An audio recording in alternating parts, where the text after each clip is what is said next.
Hi, my name's Cameron Carlson with AnimeOnLocation.tv. I'm here at Matsuricon 2023 with this guy, my best of friend, Mr. J. Michael Tatum. Don't tell people that. I don't need people to think that we know each other that well. Oh, we do. It's been over 10 years. I know. I was going for longer, but because the very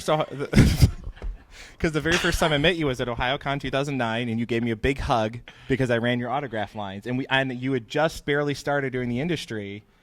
Oh, because yeah. 2007 was Samurai 7. That was your first breakout role. 2005. 2005. So you only had like maybe 4 years in the industry. Yeah. And you came up and you gave me a big hug at the end. I was a nicer person then. I didn't know you as well. And you didn't even know me at all. You literally didn't even know me. You're like, hey, you're the dude who ran my line. Give me a hug. Now you know me. If I'd have known then what I know now. So as you can tell from the giggles and the laughs, we're best of friends, and we've known and all that. But it's been a while since we've had you on camera. It was 2019 here at Matsuricon. Before times. Yes, before the dark times. Ugh. So how have you been since then? just sitting on the punch bowl of life. How have you been? Good. The F-bombs, we're going to edit those out.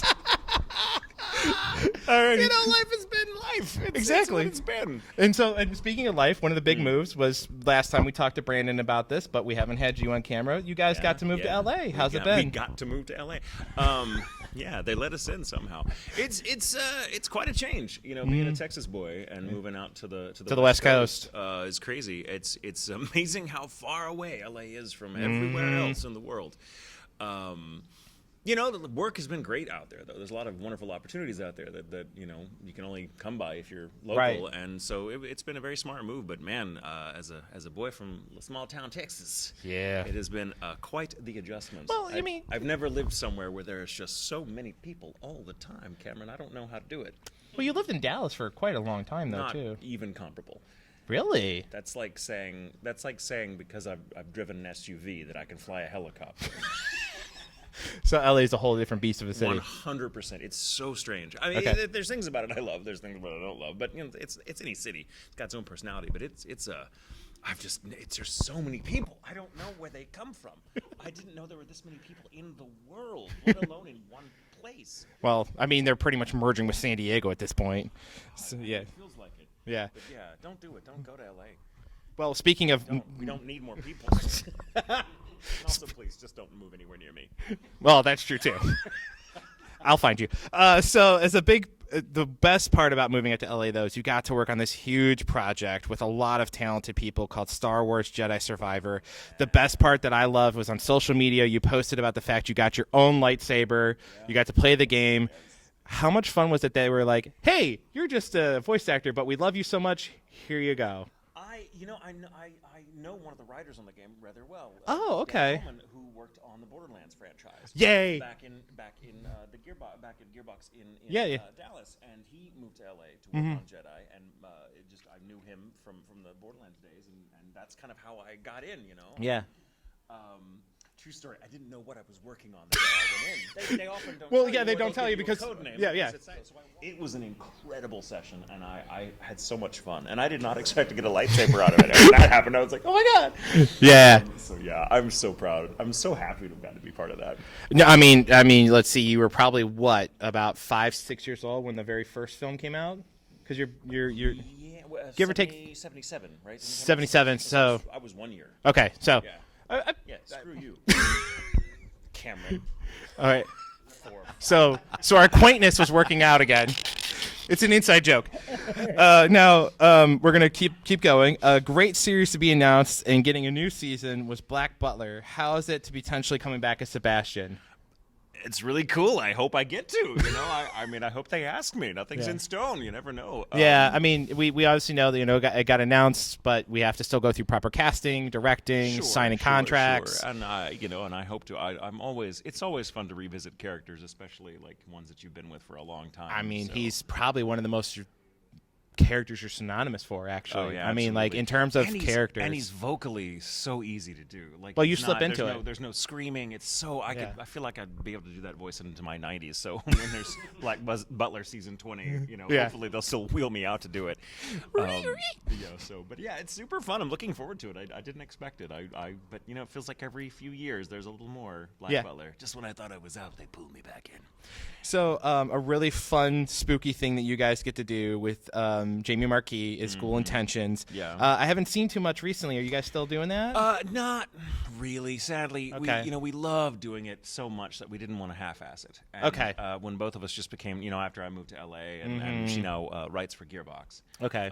And teaches, and so there just isn't a lot of time to put the kind of love and care we used to be able to do during the pandemic into the episodes. And so we've talked about bringing it back for specials every now and again, and we'll probably do it because we loved doing it, and I love still going back and listening to it. I go on walks around my neighborhood all the time, and I'll listen to old episodes and be like, "That's fun. Sorry, I like that." So I'd love to do it. It was one of one of the things that really kept us sane during the pandemic, and so we'd like to do it, but it's. I don't think it'll ever come back routinely again. If it does, just a one-shot, like a Halloween maybe thing. Halloween things like that. Definitely, But, we're not completely done with it yet, but the golden age is behind us, I suspect. I mean, I could always share stories. I used to work at a funeral home, so Explains a lot about you, actually. grew up in it for 30 years. So now you're approaching almost 20 years in the industry. As we discussed, you started in 2005. If you look back at young Michael, and if you could see you now, what advice would you give him? I don't really know. I wouldn't bother because I know I wouldn't listen to myself. I'd be like, who's this old guy telling me what's going to happen in the future? No one, you don't know me. So I wouldn't bother. I'd be like, hey, kid, you know what? Never mind. No, I would probably tell myself, like, look, you really don't know what's coming. Yeah. Especially so with just a be house prepared full for not knowing. Yeah. Is the best advice I could give myself. And I I'd be like, that's the best you can do. Thanks, old man. The story that I love about how you changed your life to voice acting is the cats in the stove story that you told with Terry on the cat's in the stove. You make it sound like a cooked cat. No, sorry. I'm trying to put it in a polite way. Tatum lived in a house with other gentlemen. Several people. and they had some cats and one of them liked to pee on the stove range, and once it wasn't discovered, and someone turned the stove on several hours afterwards and filled the house with the most aromatic cat pee ever, and I was like, I gotta change something about my life. And that's what that it was. The universe. I'm like, God, voice acting it is. Because you used to work at an ad agency, I believe it was, right? I did for about 7 years. Yeah. 7 years. Yeah. Because I remember that story that you guys told on that anime show with Terry and Steven.